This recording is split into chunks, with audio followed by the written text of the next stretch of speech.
BPSC maker के इस नए एपिसोड में आप सभी का स्वागत है। आज है 24 जुलाई 2022 और आज के इस वीडियो में 23 और 24 जुलाई 2022 से संबंधित बिहार करंट अफेयर्स और साथ ही राष्ट्रीय और अंतर्राष्ट्रीय घटनाओं से करंट अफेयर्स के जितने भी प्रश्न बनेंगे संबंधित सारी जानकारी आपको विस्तार पूर्वक दिया जाएगा। इस श्रृंखला की विशेषता यहाँ पर यह है कि इसमें बिहार राष्ट्रीय अंतर्राष्ट्रीय सारे घटनाओं को शामिल किया जाता है, जो कि आपके बिहार के सभी प्रतियोगी परीक्षाओं की दृष्टिकोण से समान रूप से उपयोगी है। तो रेगुलर बेसिस पर आप यहाँ पर इस सीरीज को अगर फॉलो करेंगे तो आपको एग्जाम में बहुत फायदा होने वाली है। तो इन सारी चीज़ों को आपको ध्यान रखना है। अब यहाँ पर हम आ चुके हैं पिछले वीडियो के प्रश्न पे। ये प्रश्न आपसे पिछले वीडियो में पूछा गया था। प्रश्न था कि हाल ही में बिहार के किस जिले में राज्य का यानी कि बिहार का पहला climate change and learning lab खोला गया है। तो इस प्रश्न का हमारा राइट आंसर होगा पटना जिले में खोला गया है। राजधानी पटना में पटना जू में इसका निर्माण किया गया है, जो कि राज्य का पहला climate change and learning lab है। ऑप्शन नंबर ए यहाँ पर हमारा इस प्रश्न का राइट आंसर होगा। एक बार पुनः आपको बता दूं कि बिहार के प्रतियोगी परीक्षाओं के लिए वर्ष 2021 का बिहार स्पेशल करंट अफेयर्स का वार्षिकांक लॉन्च हुआ था। इसका लिंक इस वीडियो के डिस्क्रिप्शन में दिया गया है, आप वहां पर जाकर के इस पीडीएफ फाइल को डाउनलोड कर सकते हैं। और इसके अलावा जो करंट अफेयर्स कोर्स में बीपीएससी मेकर ऐप पर एक ऑफर चल रहा है और इस ऑफर की वैधता है 21 से 25 जुलाई 2022 मध्य रात्रि तक। और यहाँ पे अगर हम बात करें एडमिशन की तो लगभग कह सकते हैं 50% से अधिक लोगों ने यहाँ पर एडमिशन ले चुका है। तो आपके पास एक सुनहरा अवसर है, अभी भी 1 से 2 दिन समय बचा है, तो आप लोग इसे ज्वाइन कर सकते हैं। और यहाँ पर करंट अफेयर्स के कोर्स में लगभग 50% से अधिक का डिस्काउंट आपको देखने को मिल रहा है। पहली बार ऐसा हुआ जो कि यहाँ पर हम आपको यानी कि हमारी टीम की तरफ से आपको विस्तृत तौर पर एक बड़ा पैकेज के तहत एक धमाका ऑफर दिया जा रहा है, जिसमें कि आपके सारे करंट अफेयर्स शामिल होंगे। बिहार के प्रतियोगी परीक्षाओं के लिए एक प्रकार से संपूर्ण पैकेज आपको प्रदान करेगा, जो कि कहीं ना कहीं आपके एग्जाम के दृष्टिकोण से बहुत महत्वपूर्ण होने वाली है। तो आप लोग से जरूर ज्वाइन करें। तो एक बात यहाँ पर आपको ये ध्यान रखना है कि हमारे जितने भी स्टडी मटेरियल और नोट्स वगैरह होते हैं सभी के सभी आप बीपीएससी मेकर ऐप के थ्रू डाउनलोड कर सकते हैं। अब यहाँ पर हम आ चुके हैं आज के इस वीडियो के पहले प्रश्न पे। आज के इस वीडियो का हमारा पहला प्रश्न है कि हाल ही में बिहार से देश के अलग अलग राज्यों में रोजगार के लिए जाने वाले मजदूरों के लिए कितने राज्यों में माइग्रेशन सपोर्ट सेंटर खोला जाएगा। ये घोषणा भी हाल ही में बिहार सरकार द्वारा किया गया है और घोषणा के आधार पर हम बात करें तो इसका राइट आंसर होगा बिहार के 7 राज्यों में ये माइग्रेशन सपोर्ट सेंटर खोला जाएगा। दरअसल यहाँ पर आपको ये ध्यान रखना है, ये मजदूरों की सुरक्षा के लिए मजदूरों को मजदूरी उपलब्ध कराने के दृष्टिकोण को ध्यान रखते हुए इसकी शुरुआत करने की घोषणा भी हाल ही में बिहार सरकार के द्वारा किया गया है। अब इस प्रश्न की विस्तृत जानकारी आपको दे दूं कि बिहार से देश के अलग अलग राज्यों में रोजगार के लिए जाने वाले मजदूरों और युवाओं के लिए माइग्रेशन सपोर्ट सेंटर खोला जाएगा और शुरुआती चरण में 7 राज्यों में यह केंद्र खोले जाने की बात कही गई है। और ये 7 राज्यों की बात करें तो ये दिल्ली, महाराष्ट्र, तमिलनाडु, गुजरात, पंजाब, राजस्थान और कर्नाटक, इन 7 राज्यों में बिहार के मजदूर अधिक पैमाने पर जाते हैं। तो पहले इसी 7 राज्यों में शुरुआती चरण में इसके निर्माण की बात कही गई है। हालांकि यहाँ पर आपको ये ध्यान रखना, यह सेंटर अगले 6 माह में ही स्थापित किए जाएंगे। ये सारी बातें इस घोषणा से निकलकर सामने आई है और इसको लेकर विभिन्न राज्यों में श्रम विभाग द्वारा काम शुरू भी कर दिया गया है। तो ये सारी जानकारी यहाँ से ध्यान रखें, मजदूरों के लिए ही कर सकते हैं। ये माइग्रेशन सपोर्ट सेंटर खोले जाने की घोषणा भी हाल ही में बिहार सरकार द्वारा लिया गया है और यहाँ पर वैसे राज्यों का चयन किया जाएगा जहाँ पर बिहारी मजदूर मजदूरी करने जाते हैं। तो ऐसे में शुरुआती चरण में इन 7 राज्यों को चुना गया है। अगला होगा यहाँ पर हमारा दूसरा प्रश्न। ये प्रश्न की हाल ही में बिहार के किस राजनीतिक दल ने अरुणाचल प्रदेश निकाय चुनाव में 3 सीटें जीती हैं। तो इस प्रश्न का हमारा राइट आंसर होगा जदयू अर्थात जनता दल यूनाइटेड, अर्थात ऑप्शन नंबर ए यहाँ पर इस प्रश्न का राइट आंसर होगा। आपको जानकारी यहाँ पर दे दूं कि हाल ही में अरुणाचल प्रदेश के स्थानीय नगर निकाय के उपचुनाव में बिहार की राजनीतिक पार्टी जनता दल यू अर्थात जनता दल यूनाइटेड ने 3 सीटों पर जीत दर्ज की है। हालांकि जेडीयू ने 4 सीटों पर निकाय चुनाव लड़ा था, जिसमें कि 3 सीटों पर जेडीयू को जीत मिली है। तो इस प्रकार से यहाँ पर आपको ध्यान रखना है कि जदयू को अरुणाचल प्रदेश के जो नगर निकाय चुनाव हुआ था यहाँ पर उपचुनाव में 3 सीटों पर जीत मिली है। जदयू की बात करें तो जदयू जो पार्टी है, जो राजनीतिक दल है, ये बिहार और साथ ही साथ अरुणाचल प्रदेश में भी थोड़ी बहुत सक्रिय है। अब यहाँ पर अगर हम अगले पॉइंट में बात करें इसकी स्थापना की, यानी कि जनता दल यूनाइटेड की स्थापना कब और कैसे हुई।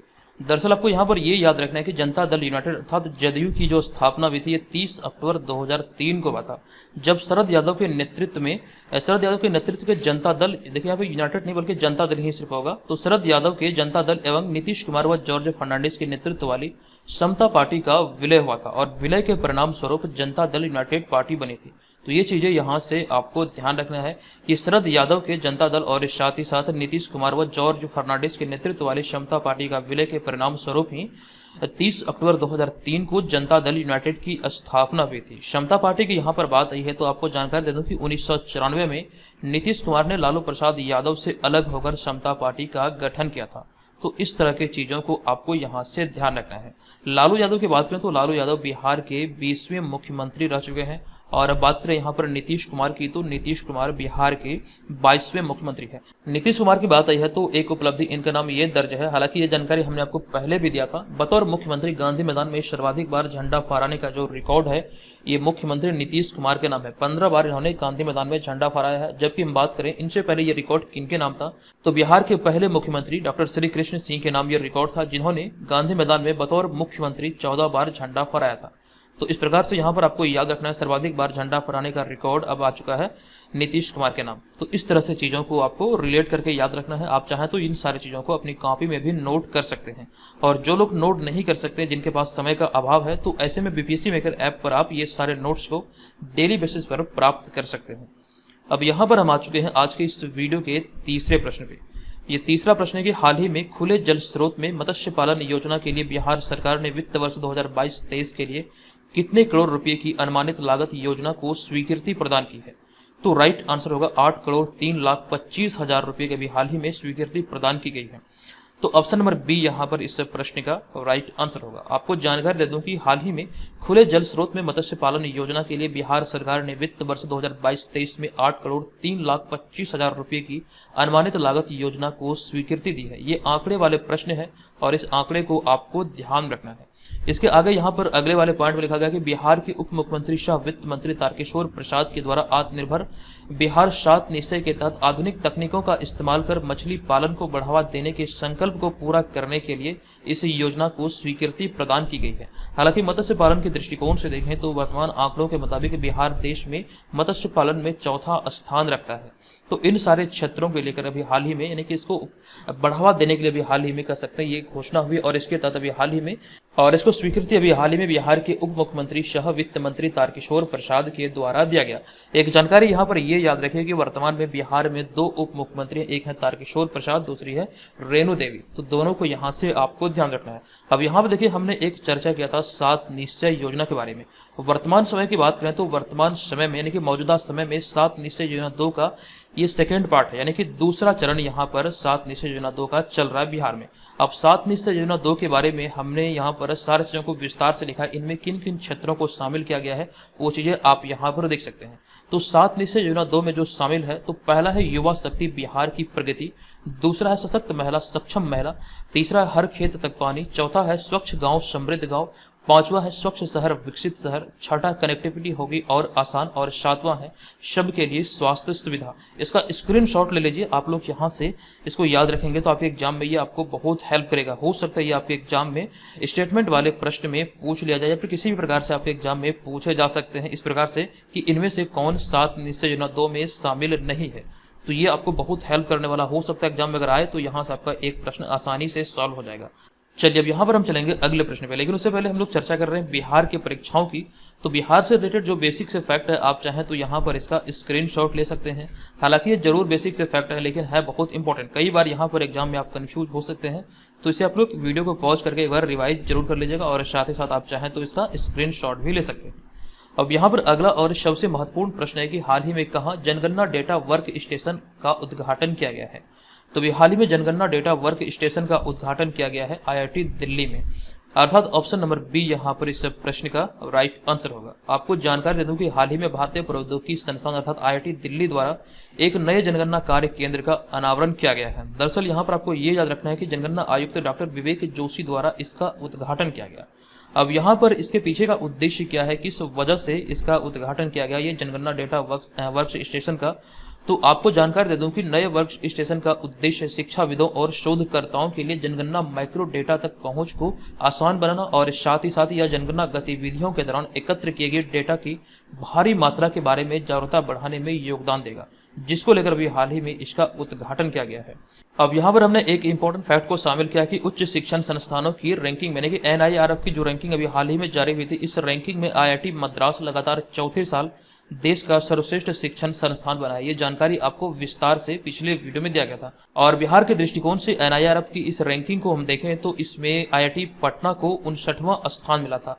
ये जानकारी ध्यान रखें, IIT पटना को 59वां स्थान मिला 2022 में। जबकि हम बात करें 2021 की तो ये भी जानकारी आपको ध्यान रखना, 2021 में IIT पटना को 51वां स्थान मिला था। ये सारे महत्वपूर्ण फैक्ट हैं जो कि एग्जाम में आपसे पूछे जा सकते हैं।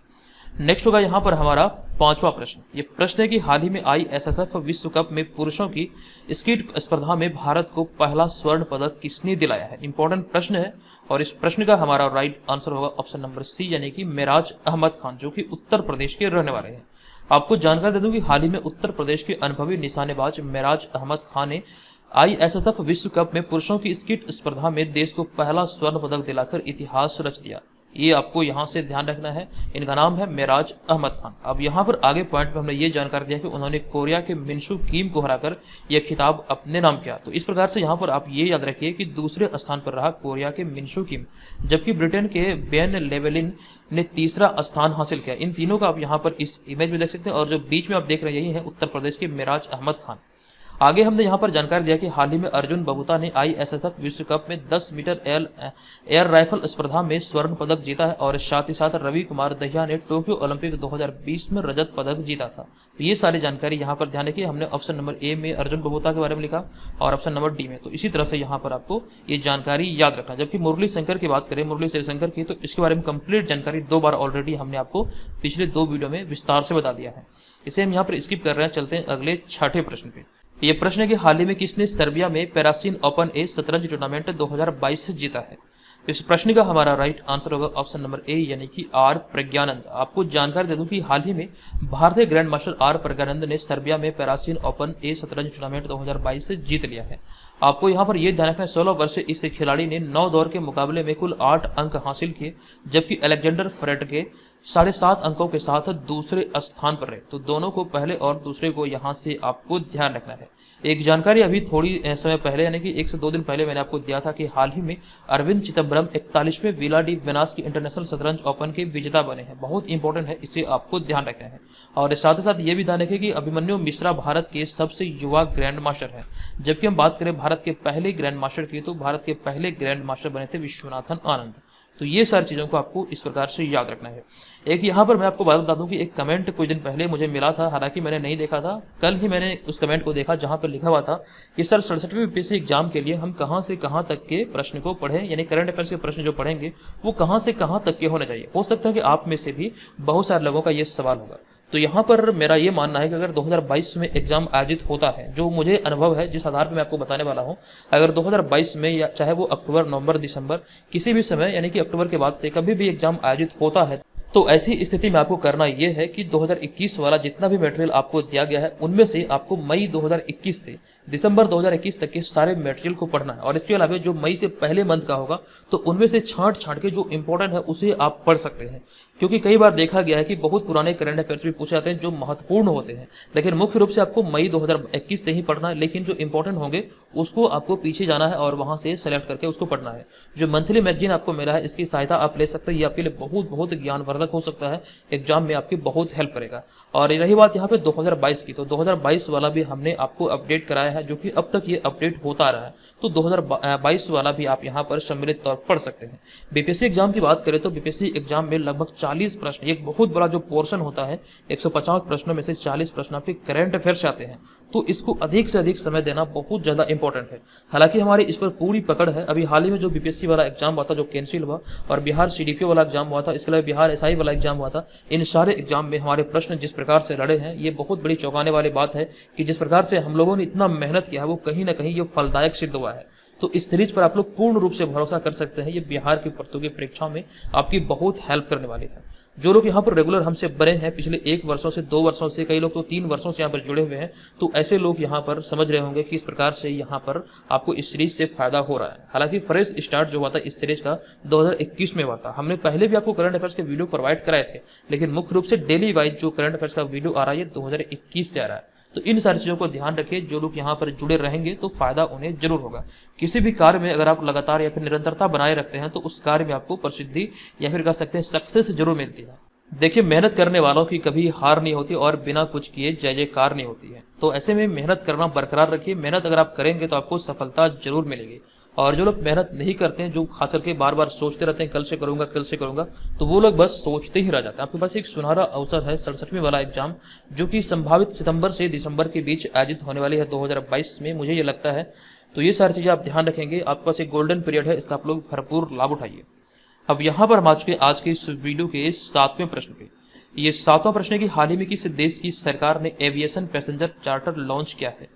तो इस प्रश्न का हमारा राइट आंसर होगा ये ब्रिटिश सरकार के द्वारा भी हाल ही में लॉन्च किया गया। ऑप्शन नंबर ए यहाँ पर इस प्रश्न का राइट आंसर होगा। आपको जानकारी दे दूं कि हाल ही में ब्रिटिश सरकार ने एक एविएशन पैसेंजर चार्टर लॉन्च किया है, ताकि यात्रियों को हवाई अड्डों पर समस्याओं का सामना करने पर उनके अधिकारों को जानने में मदद मिल सके। इसी दृष्टिकोण को ध्यान रखते हुए हाल ही में ब्रिटेन सरकार द्वारा ये घोषणा किया गया। ब्रिटेन की बात आई है तो एक जानकारी आपको दे दूं कि ब्रिटेन सड़कों पर चालक रहित गाड़ी को अनुमति देने वाला दुनिया का पहला देश बना था। कुछ समय पहले ये जानकारी आपको दिया गया।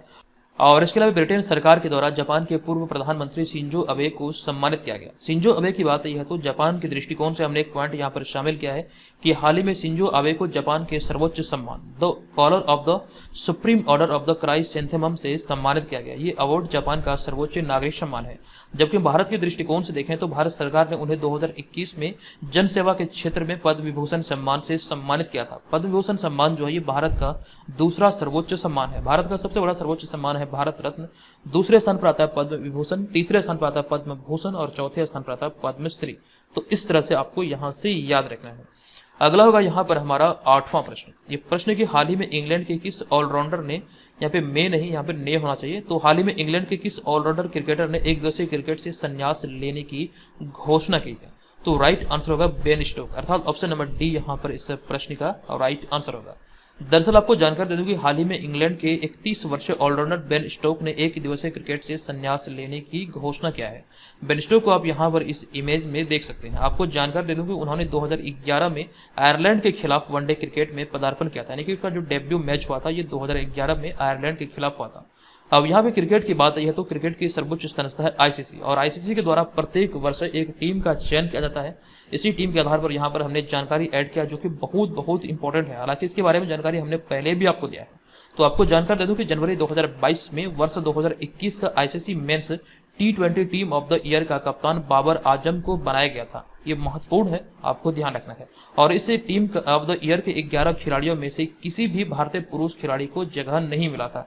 जो आईसीसी का जो T20 team of the year चुना गया था इसमें कप्तान बाबर आजम को बनाया गया, लेकिन इस टीम में अगर हम बात करें भारतीय खिलाड़ियों के दृष्टिकोण से इसमें किसी भी भारतीय खिलाड़ियों को इस 11 खिलाड़ियों की सूची में शामिल नहीं किया गया था। तो ये तो रहा पुरुषों की कैटेगरी में।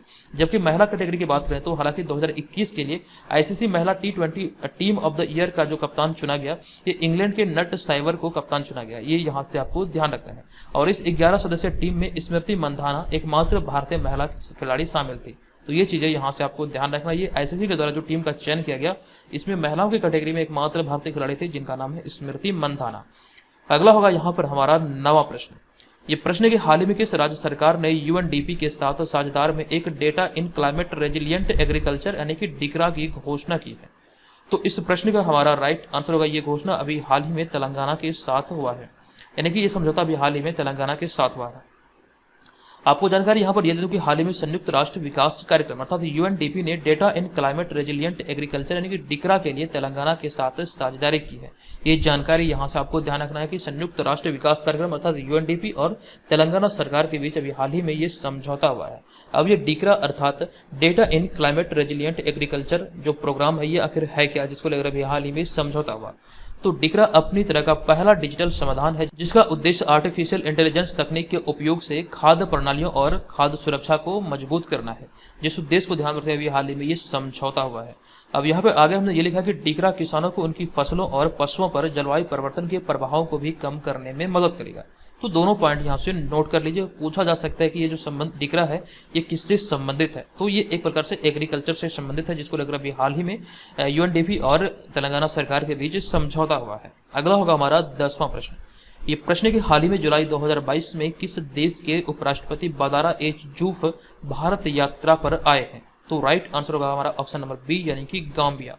ऑप्शन नंबर बी यहाँ पर इस प्रश्न का हमारा राइट आंसर होगा। आपको ध्यान रखना, हाल ही में गाम्बिया के उपराष्ट्रपति बदारा ए जूफ 18 से 23 जुलाई 2022 तक 5 दिवसीय भारत दौरे पर है और उन्होंने दिल्ली में आयोजित भारत अफ्रीका विकास साझेदारी के 17वां CII एग्जिम बैंक कॉन्क्लेव में भाग लिया। तो ये यहाँ से आपको ध्यान रखना है। और एक जानकारी यहाँ पर यह दे दूं कि हाल ही में थल सेना प्रमुख जनरल मनोज पांडे 3 दिवसीय दौरे पर पड़ोसी देश से बांग्लादेश गए हैं, जो कि एक आधिकारिक यात्रा है।